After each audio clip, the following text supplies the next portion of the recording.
working on, with Lara on changing how inspections are made because of the incident that they had with one state inspector while he was out golfing on state time. Okay, just let you know, since Jim is not able to be on this call, if we could keep it confined, I'm recording it, and this will allow him to hear what it looked like to you when you were at the state elevator board meeting. So just be mindful of that. So go ahead, Dave.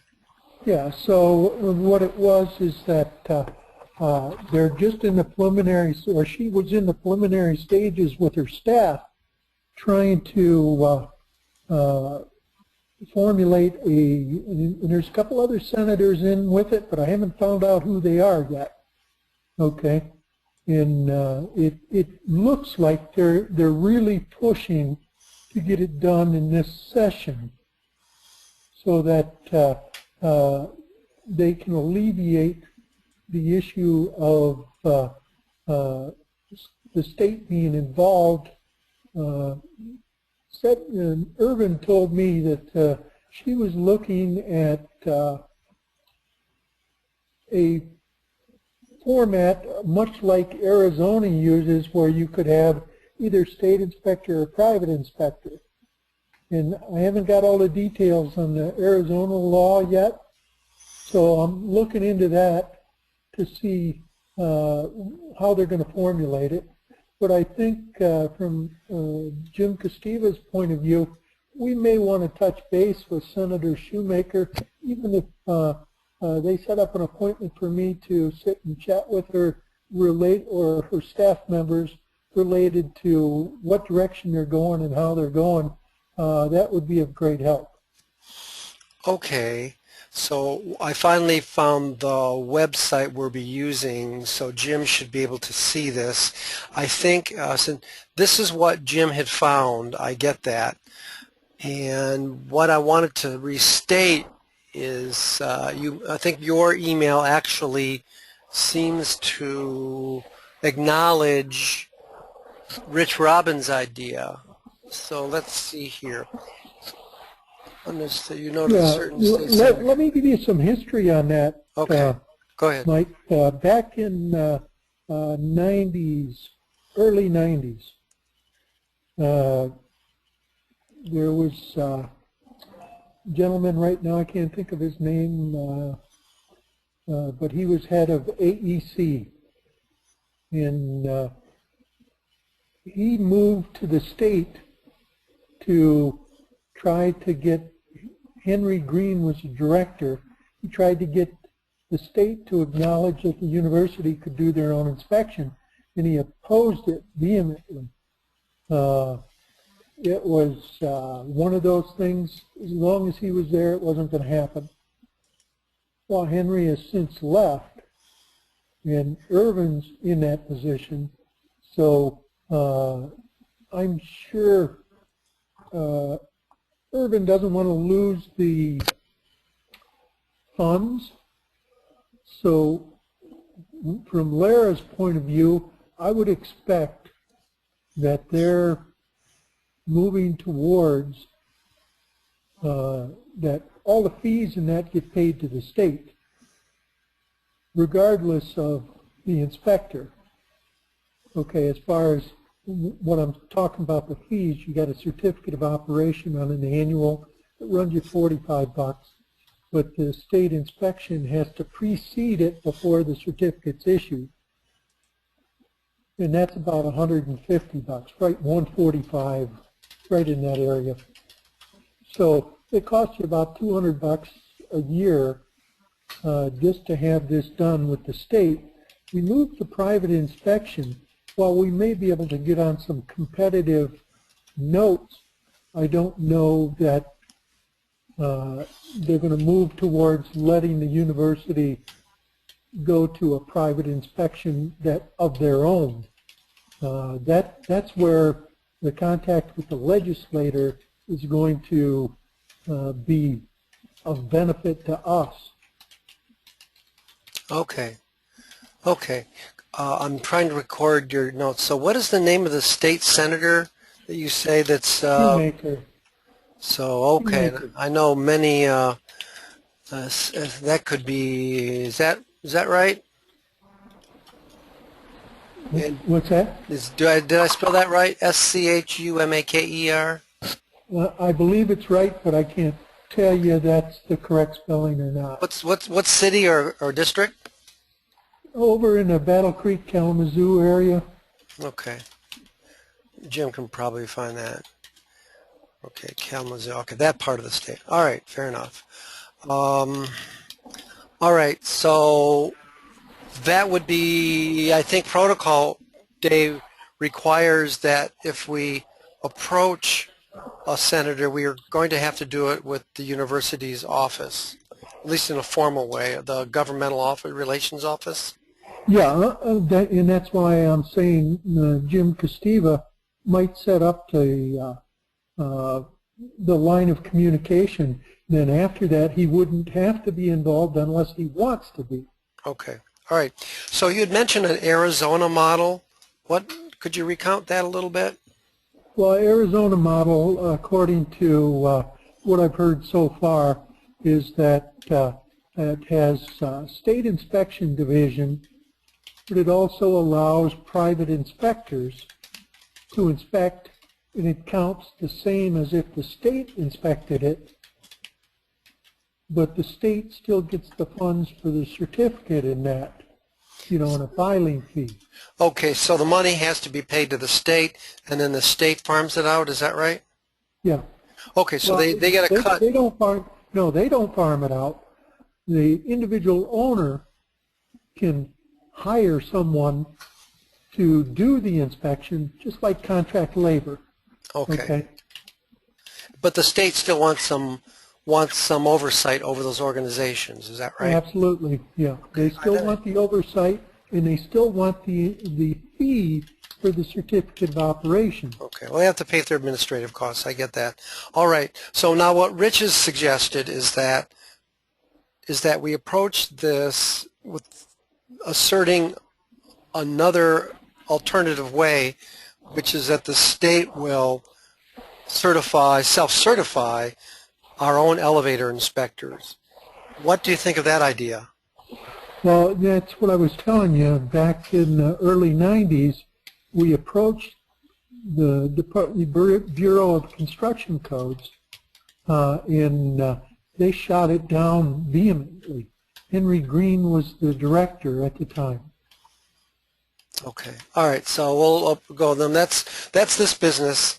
You wait, you outlast, new agendas come into being. So conceptually, what is your gut?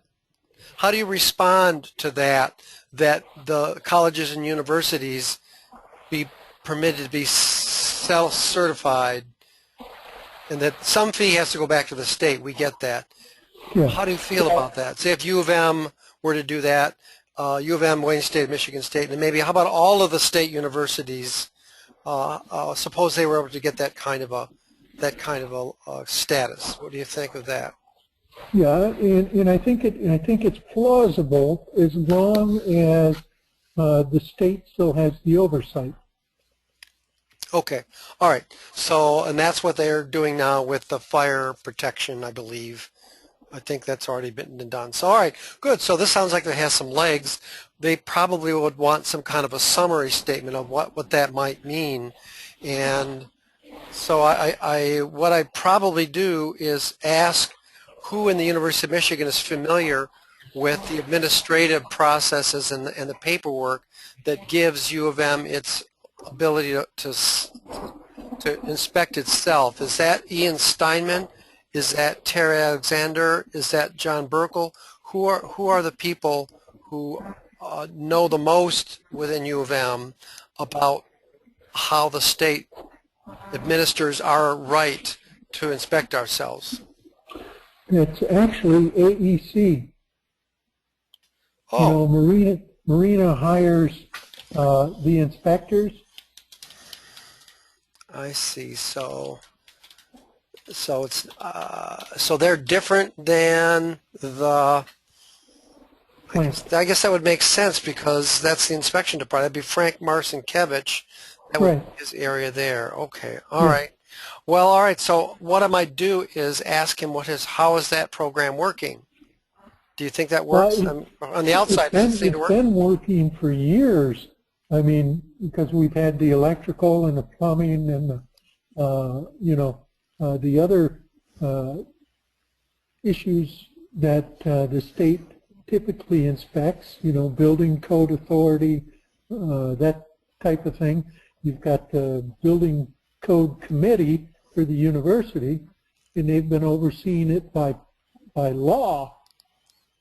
I think it was in 1922 or 20, the university was granted the right to have its own building code committee, and then after that they added the electrical, but I don't know exactly when, and they added the plumbing, and I don't know when that came about, but all those things set up the precedent to say, why not? Okay, so we would approach the Senator Battle Creek Kalamazoo or Shoemaker and say, this is a system that already works. This is a better system than the one that you're proposing, at least for colleges, universities. Yeah, and exempt us out of the general laws as far as, a state inspector, and it would be a university inspector. Okay, propose that colleges, I'll just say K-12 schools, K-12 colleges, universities, and I'll even say hospitals. I'll say universities, Absolutely. hospitals. Absolutely, because you look at U of M, hospital, UMH, and you got 129 units there. Okay. Okay. And you look at Beaumont, just on their Troy and Royal Oak campus, the guy that used to take care of the elevators over there was Mike Dugan, and he was all set to move into privatization, but the state shot him down too. Okay. Central Michigan University tried to move in with a contractor's license, but they didn't have a person with a license. So the state shot them down on trying to do their own maintenance. Okay. All right. Fair enough. So I think that to recount, starting back from your email, by the next meeting, do we want to present something? I'm trying to see where the next meeting is going to be. Do you know? I can find that out right now.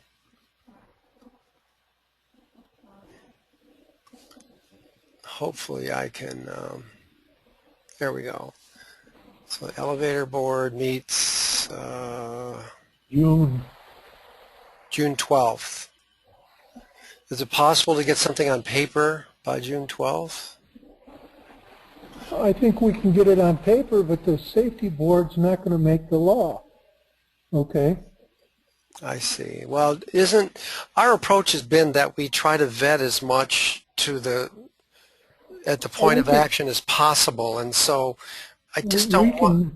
Go ahead. We can make a statement to the safety board that the university would like lawmakers to consider, self-inspection by a certified person.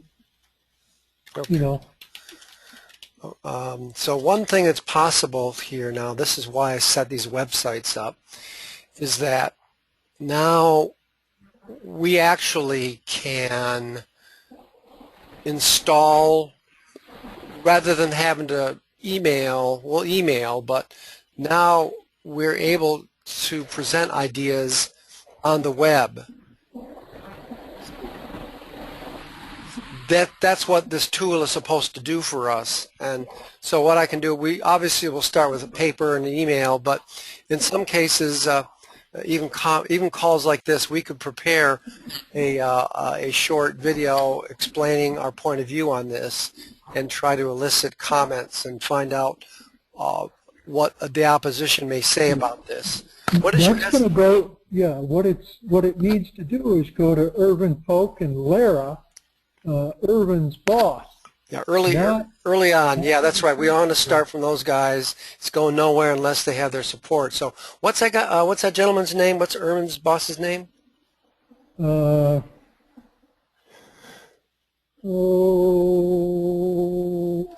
you caught me off guard. I don't remember. Well, we'll find that out soon enough.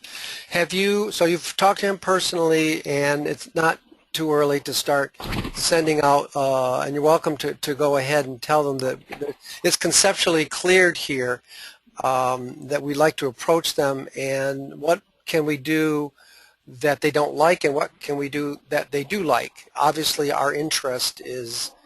Well, I can tell you that the Elevator Safety Division is opposed to it. The Elevator Safety Division. And what's their reasons? Fox watching the hen house.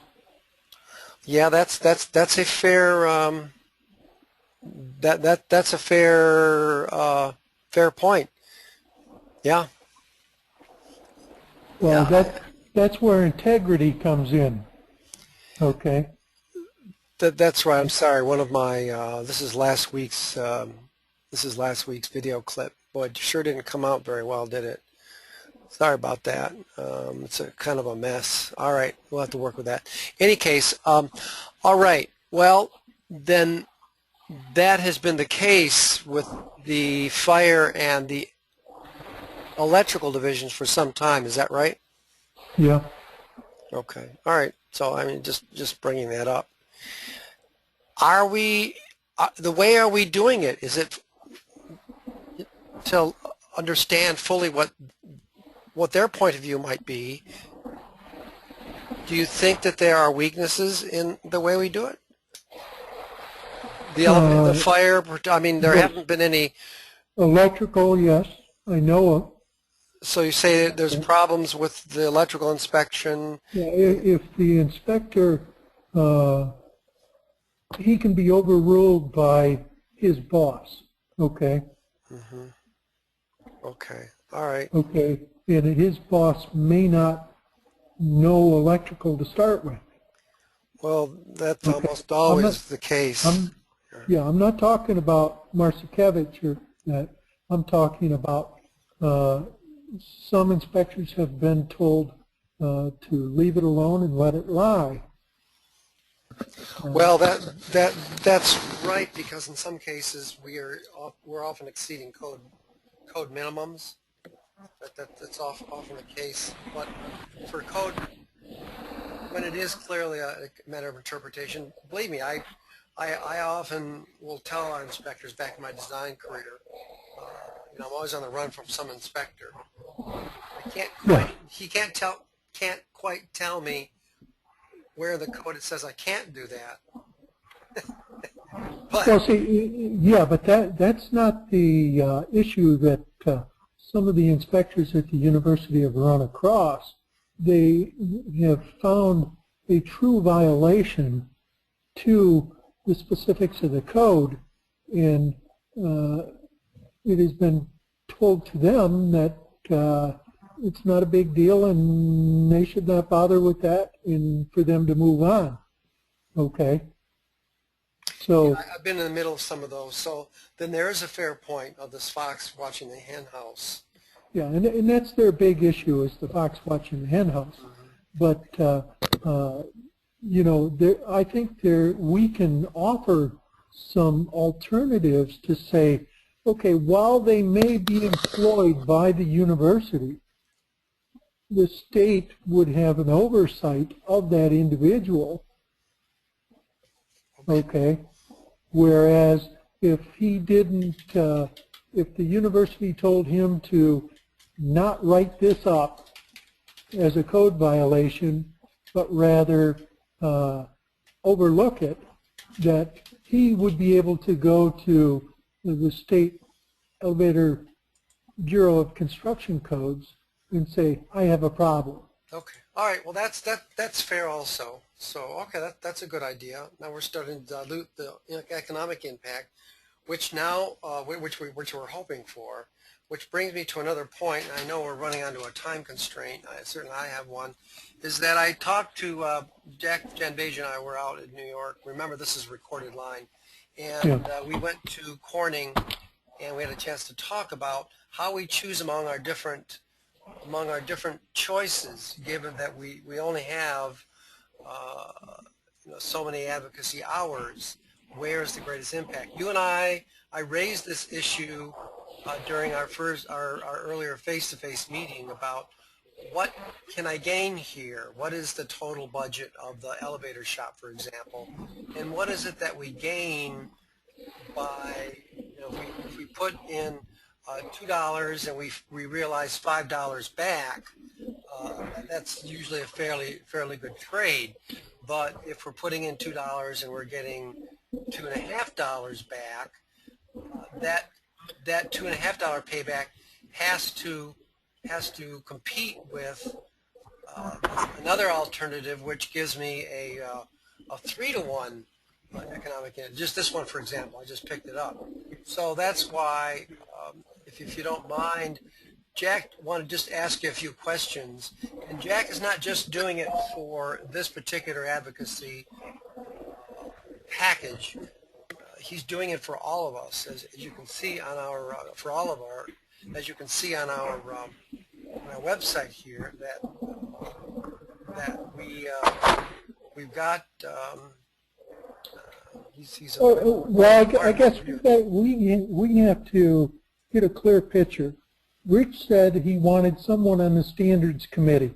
On the national one. That's right. Okay, and if he wants someone on the standards committee, then we got to devote the time, regardless of what the cost. Okay. And that's where he and I are going to be looking over the array of alternatives. And they are, I will tell you, on a twice monthly basis, he and I are reviewing where we can allocate our advocacy resources. So we started out as wanting to get an A17. I am on board with that, and I'm doing what I can to support that, which is getting you a computer, getting you travel, and all of that. And but as these possibilities come up, I have to tell you, and Dave, I've done this with the NEC for nearly 20 years now. You adjust accordingly based on your resources. So the prospect, see what A17 means for us then, and it would be an important committee, and you've raised this issue also, is that it means 3 times a year, and it sounds to me that it's easily 80 hours a year, and then 3 meetings a year until kingdom come. Yeah. It's 3 meetings a year, and it's 40 hours at those meetings, so that's 120 hours. Okay. That's not counting the time you've got for ballots or anything else, because as a committee member, you take the ballots and you have to vote on them. Mm-hmm. Okay. One of the things we'll have to decide, Dave, is, and I'll put it here, is which is more effective? Which is more effective? Putting ideas in front, putting total cost of ownership concepts in front of ASME, ICC, NFPA committees,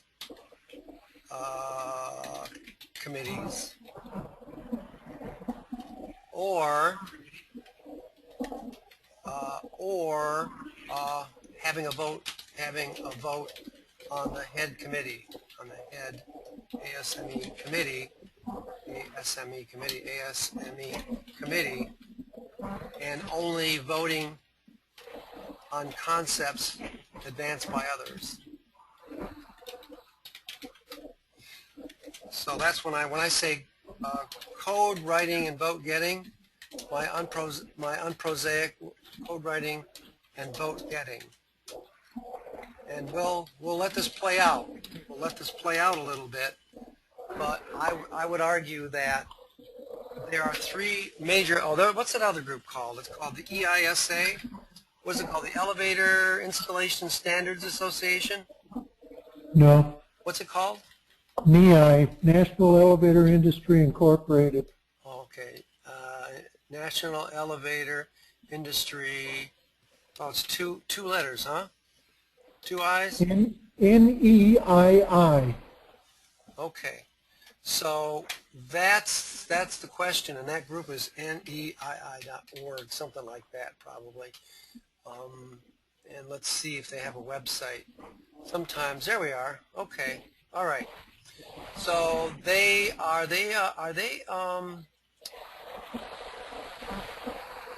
the manufacturers. They're the manufacturers. Okay. So we will have to deal with.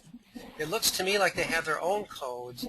Are they ANSI accredited? Okay. No, they're not their own codes. They're A17. That code is the NEI codes. It's telling you what codes they're following. Okay, that's right. So when I say that there is I like that, building transportation industry. Interesting. Okay, so that puts a little flesh on my thoughts that that by putting ideas in front of that group, that we have to evaluate that activity and the elevator and being on the ASE A17 committee.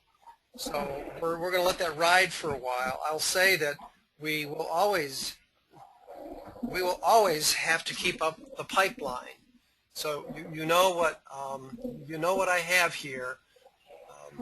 We have a standard of care, or I would call a performance standard, which I'm trying to establish, which I believe is commensurate with a $300 billion industry. And it's one that contemplates at least one concept per day in front of an ANSI accredited standards committee. Now, as you can see, my computer is really slow today. You can't see, but I keep a log of everything we do. So this is a number that bothers me. See that number, 41? That number should be no greater than 2. Now what's going to happen is that there'll probably be a bunch of them. ASHRAE just dumped 44 new proposals on us. But this is, to me, I'm trying to develop a pipeline of ideas. And just like the pharmaceutical industry take 10 to 15-year horizons, you can see all that we put out there, okay? As a matter of fact, we even keep track of how our performance. So I'm really trying to establish a performance standard for an advocacy organization that is up to the task of rationalizing $300 billion worth of costs. And here I try to show, so now we're starting to follow, this is not complete, but you can see as far as getting regulatory concepts in front of these committees, the University of Michigan has 158. You can see some others here. Now this is larger than the NFPA suite, and of course we started APA, and I'm disappointed in this. There's no secret that we talked them into becoming an ANSI standards developer, and yet we're not seeing much performance out of them. So maybe they're just scaling up. Who knows? But so when I go, well, I think it's more of a point that they don't want to invest the time and resources on something that they're not familiar with. Well, I don't know how else to say this, Dave. I probably should turn this recording off. I've been the representative on the NEC for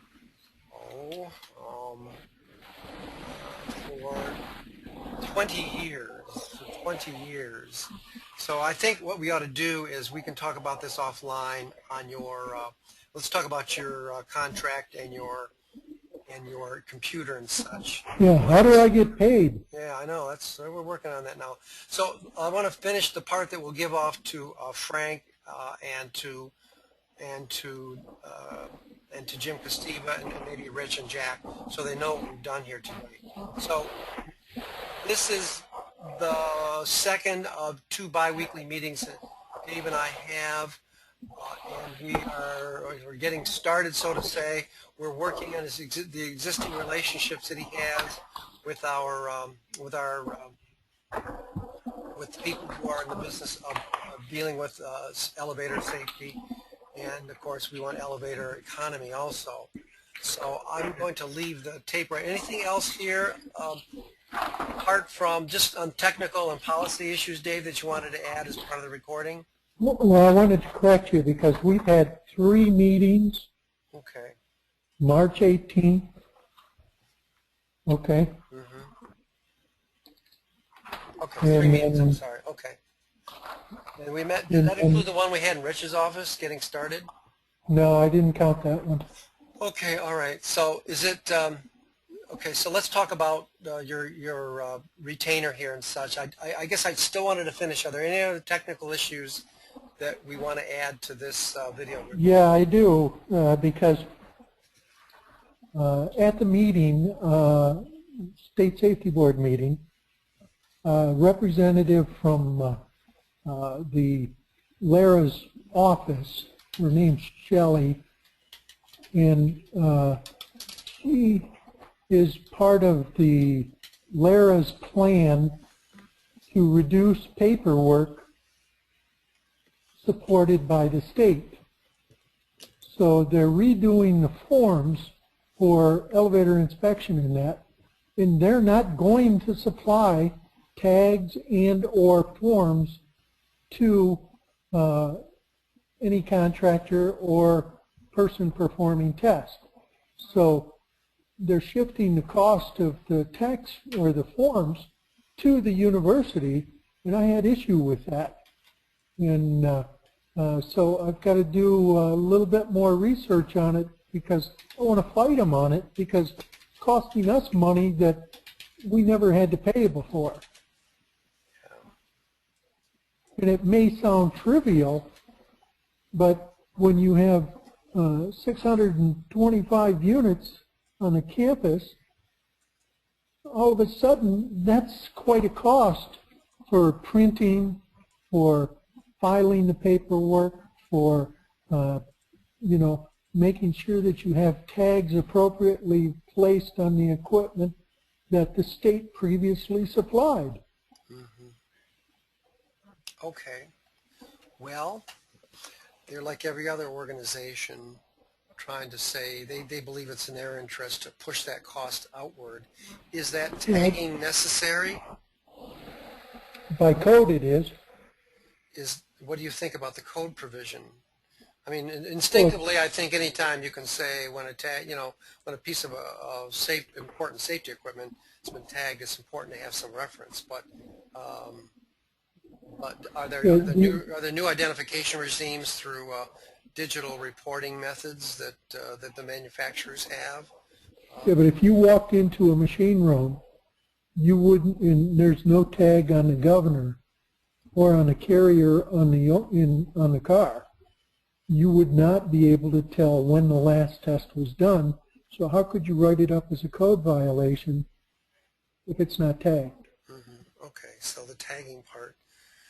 Well, in the newer installations, aren't some of that usage data already covered, and isn't it, I'm visualizing arrangements in which your elevator mechanics come to the work site, to the drive, and he plugs in a service computer of some sort, and that information is conveyed digitally.